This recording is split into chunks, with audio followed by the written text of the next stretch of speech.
Good morning guys. मैं हूँ रचना और स्वागत करती हूँ आपका अपने चैनल गार्डनिंग विद रचना में।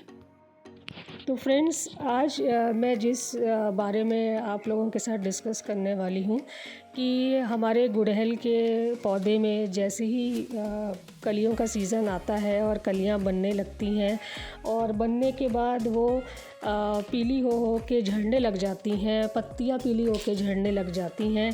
तो इसके लिए हम लोग क्या कर सकते हैं कि ये हमारे कलियाँ जो हैं वो फूल में बदल जाए और झड़ने से बच जाए। इस समस्या के कुछ मेन कारण और हम उससे क्या उपाय कर सकते हैं, इससे रिलेटेड मैंने कुछ बातें आपको बता रही हूँ। तो पहला कारण जो मैं कलियाँ पीली होके झड़ जाना और पत्तियाँ पीली होके झड़ जाने का बता रही हूँ, वो सबसे पहला कारण तो है कि उसको प्रॉपर तरीके से इसको सनलाइट नहीं मिल रही है, या तो कम मिल रही है या तो फिर ज़्यादा मिल रही है। तो आपका इसको ध्यान रखना होगा कि जैसे हम लोग विंटर्स में इनको पूरे दिन की धूप देते थे, तो अब हम जैसे फरवरी और ख़त्म होने को आ गया और अब हम मार्च में एंटर कर रहे हैं, तो ऐसे समय में हमें इनको ऐसी जगह पे रखना है कि इनको 6 से 8 घंटे ज़्यादा से ज़्यादा धूप मिले। और दूसरी चीज़ है कि आप किस एरिया में रह रहे हैं, आपका क्लाइमेटिक कंडीशंस वहाँ की क्या है, उस हिसाब से भी पेड़ पर फ़र्क पड़ता है। तो जैसे आप बहुत ही गर्म इलाके में अगर रहते हैं तो आप इसको थोड़ा सा सेमी शेडेड एरिया में रखिए, ताकि इसको 6-8 घंटे की बस धूप मिले, बाकी बच के रहें। और अगर आप बहुत कूल एरिया में रह रहे हैं तो फिर तो कोई इशू ही नहीं है, लेकिन इसको अब धूप का हम लोगों को ध्यान रखना पड़ेगा, वरना अगर नहीं रखेंगे तो इसकी कलियां ऐसी ही पीली होके झड़ने लगेंगी। दूसरा कारण हम लोगों को एक चीज़ का जो ध्यान रखना है वो है कि इसकी मिट्टी में हम पानी की मात्रा कितना डाल रहे हैं। अगर हम ज़रूरत से ज़्यादा इसमें पानी डालेंगे, इसको बहुत सौगी रखेंगे, तो कलियां जो है वो पीली होके झड़ने लग जाती हैं। इसलिए हमें पानी जो है इसका बिल्कुल भी सौगी सॉइल का नहीं रखना है, और हमें बल्कि इसमें बिल्कुल ज़रूरत भर का पानी हमको इसमें डेली डालना है। और एक कारण जो समझ में आता है वो ये है कि इसको बिल्कुल भी डीएपी पसंद नहीं है, और डीएपी डालना इसके लिए बिल्कुल भी लाभकारी नहीं है। तो इसको फास्फोरस बिल्कुल पसंद नहीं है। तो मैं तो अपने गमलों में डीएपी का उपयोग अपने इस फ्लावर में करती ही नहीं हूँ, बाकी भले ही पेड़ों में करती हूँ।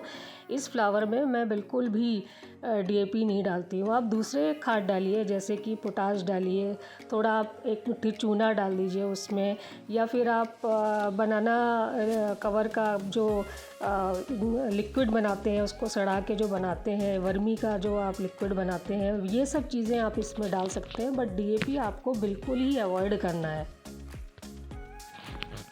एक अनुभव अपना आपके साथ और शेयर कर रही हूँ फ्रेंड्स, कि एप्सम सॉल्ट का रिज़ल्ट बहुत अच्छा आता है अगर आप इसको प्रयोग करते हैं अपने पौधों में। तो जो पीली कली गिरने और पत्ती गिरने की जो समस्या है वो काफ़ी हद तक उसमें हमें आराम मिलता है। तो मैंने अपने कई पौधों में इसको आज़मा के भी देखा है, और इसका वाकई इसका असर पौधों पे होता है। तो मैंने क्या किया था कि अपने एप्सम सॉल्ट को करीब आप बोल दीजिए 2 ग्राम, जिसको कि हम मैग्नीशियम सल्फेट भी कहते हैं, 2 ग्राम आप पर लीटर ऑफ वाटर में आप इसको मिला के अगर 10-15 दिन के गैप में अपने पेड़ों को देते रहें, तो एक तो इससे पेड़ की ग्रोथ पे बहुत फ़र्क पड़ता है, अच्छी ग्रोथ बढ़ जाती है। मैंने खुद भी इस चीज़ को आजमाया है।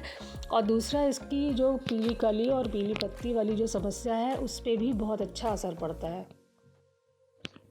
एक कारण और ये भी है फ्रेंड्स कि हम लोग ध्यान नहीं शायद दे पाते कि हमारी जो कली लगी हुई होती हैं उसमें बहुत छोटे छोटे से एकदम सफ़ेद या फिर काले कलर के कीड़े जो हैं वो उसमें चिपक जाते हैं, और वो धीरे धीरे वो पूरी कली के अंदर घुस के उसमें अंडे दे देते हैं, और वो कली को पूरा खाने लग जाते हैं। तो और हम लोगों को बाद में जब पता चलता है, जब हमें उसमें एक छेद दिखाई देता है कि अरे ये कली तो एक तरफ से ख़त्म हो रही है, तो इस कीड़े से हम लोगों को बचाने के लिए बहुत ज़रूरी है कि हम इसमें सही समय पर एक तो इसका ध्यान रखते रहें कि हाँ कली साफ़ है कि नहीं तो एक तो पानी से छिड़काव कोशिश करिए डेली करें। और दूसरी चीज़ है सबसे अच्छी इसमें जो काम करती है वो है आप नीम ऑयल, जैसे कि आपको हर शॉप में मिल जाएगा।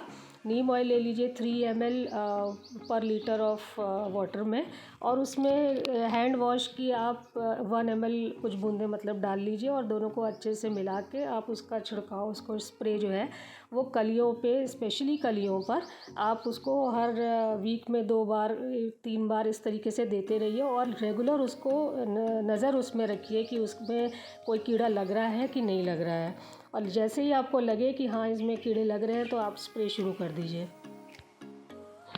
अगर आपको मेरा वीडियो पसंद आया फ्रेंड्स तो मेरे वीडियो को लाइक करिए, शेयर करिए और सब्सक्राइब करिए। Okay, thank you friends.